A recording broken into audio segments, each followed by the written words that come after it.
আমরা wealthy but you never feel wealthy because আমরা প্রচুর স্পেন্ড করি এবং স্পেন্ড করতে আমাদের ভালো লাগে। আমরা মনে করি টাকা খরচ করতে পারলেই মনে হয় সফলতা। সো প্রথমত যেটা আমরা মাথায় রাখবো সেটা হচ্ছে don't spend stupid money, but how, এই হাউটা আমরা শিখবো। Make a list before buying anything.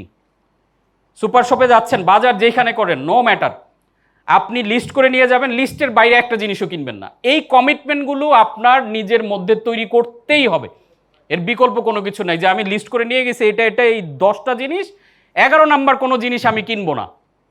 কারণ আপনি যখন কিনতে যাবেন হাজারো রকমের সিস্টেম জিনিসপত্র দিয়ে রাখছে, আপনার মনে হবে ও আচ্ছা এটা নিয়ে নিই। একটু এই অভ্যাসটা বাদ দেন, দেখবেন যে আপনার মান্থলি অনেক টাকা বেঁচে যাচ্ছে, যে না এটা নিয়ে নিবো কেন, আমার লিস্টে তো নাই।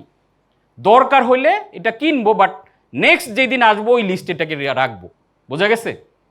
কিন্তু এই লিস্টের বাইরে আমি যাব না। এই কমিটমেন্টটাকে আমরা পারবো নিজেরা তৈরি করতে, তাহলে এই ট্রেনিংটা সাকসেসফুল হবে।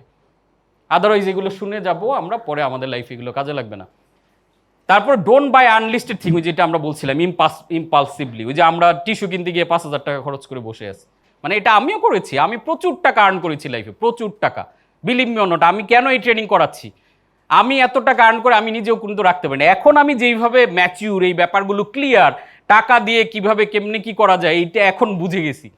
আমিও তো বুঝতাম না, কে বুঝাইছে এই সিস্টেমে? আপনারা যেই দেশে বড় হয়েছেন আমিও সেইখানে, আমাকে কেউ শিখায় না এইগুলা। বিধায় আমি ইম্পালসিভলি যা মন চাইছে কিনছি, কিনতে পারলেই মনে হয়েছে যে আমি রাজা। বাট আজকে দেখতেছি যে না, কিনতে পারলে আমি রাজা না, তো না কিনতে পারলে আমি রাজা।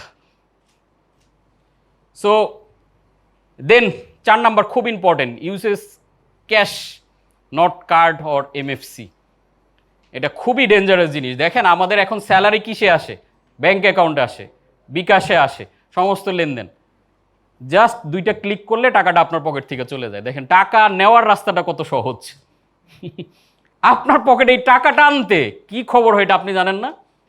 তো দেখেন আপনার থেকে নেওয়ার রাস্তা খুব সহজ না? 2টা ক্লিক, অনলাইনে একটা শপে ঢুকলেন, ক্লিক করলেন, এসএসএল কমার্সের মধ্য দিয়ে আপনার বিকাশ থেকে, ব্যাংক থেকে টপাটপ টাকা বের হয়ে যাচ্ছে। এজন্য এইটাকে প্রোটেক্ট করার পলিসি হচ্ছে ক্যাশটাকে ইউজ করবেন। দেখেন ক্যাশ আপনি 5,000 টাকা খরচ করতে আপনার বাঁধবে, 10 বার ভাববেন আচ্ছা টাকাটা দিয়ে দিচ্ছি। কিন্তু আপনি যখন ক্লিক করেন 5 না 10,000 গেল, আপনার মাথায় কিন্তু কাজ করে না। খেয়াল করে দেখেন, এটা আপনার মিলান। এজন্য সবসময় টাকা বিকাশে যদি 2% চার্জও যায়, ক্যাশ করে ফেলবেন। ওই 2%-এর দর মানে ভয়ে আপনি পুরো টাকা খরচ করে ফেলতেছেন। এখন সিস্টেম কি হয়েছে যে একটা মেসেজ আসে, টাকা আসছে, আরেকটা মেসেজে টাকা চলে যায়। এই জায়গাটাতে আমাদের টাকাগুলো আমরা ক্যাশ চেষ্টা করব বেশি রাখার।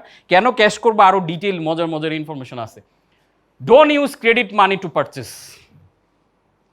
আপনি যেটা অ্যাফোর্ড করেন না, যেই টাকা ফিউচারে কামাবেন, মানে আমি 10 বছর পর কামাবো, ওই টাকা আজকে খরচ করার কোনো মানি হয় না। 10 বছর পর কামাইতে পারবো কিনা এর কোনো ভরসা নাই। আমি আজকে যতটুকু আছে ততটুকু খরচ করব। আমরা ডিটেলে যাব যে এইটা আমাদেরকে কতটুকু সেভ করতে পারে। সো এইখানে আমরা খুবই একটা মজার এখন একটা জার্নিতে ঢুকবো, একটা